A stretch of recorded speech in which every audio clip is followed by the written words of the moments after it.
Hello friends, welcome back to my YouTube channel. আজকে আমি তোমাদের জানাবো যে ফুড এসআই পরীক্ষায় তোমরা যারা যারা অ্যাপ্লাই করছিলে, তোমাদের একটাই জিজ্ঞাসা ছিল যে তোমাদের পরীক্ষা কবে হবে ফুড এসআই।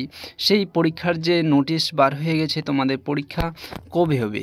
তোমাদের পরীক্ষাটা হচ্ছে মার্চ মাসেই হচ্ছে, মার্চ মাসের 16 এবং 17 তারিখ, এই 2 দিনে তোমাদের পরীক্ষা হবে। আর তোমাদের বেশি দিন নেই, এই 2 দিনেই পরীক্ষা হবে মার্চের। তো এই ছিল আজকের ভিডিওটি ভালো লাগলে অবশ্যই লাইক শেয়ার কমেন্ট করবে। চ্যানেলে নতুন হলে সাবস্ক্রাইব করে অল নোটিফিকেশান অন করে রাখবে। আর হ্যাঁ, তোমাদের যে অ্যাডমিট কার্ডটি বার হবে সেটি কিভাবে ডাউনলোড করতে হবে সেটা যখন অফিসিয়াল নোটিফিকেশন বিজ্ঞপ্তি বার হবে তখন জানিয়ে দেওয়া হবে। তার জন্য চ্যানেলটিকে অবশ্যই সাবস্ক্রাইব করে রাখবে এরকম নতুন নতুন ভিডিওর আপডেটস পাওয়ার জন্য। Thanks for watching. দেখা হচ্ছে পরবর্তী ভিডিওতে।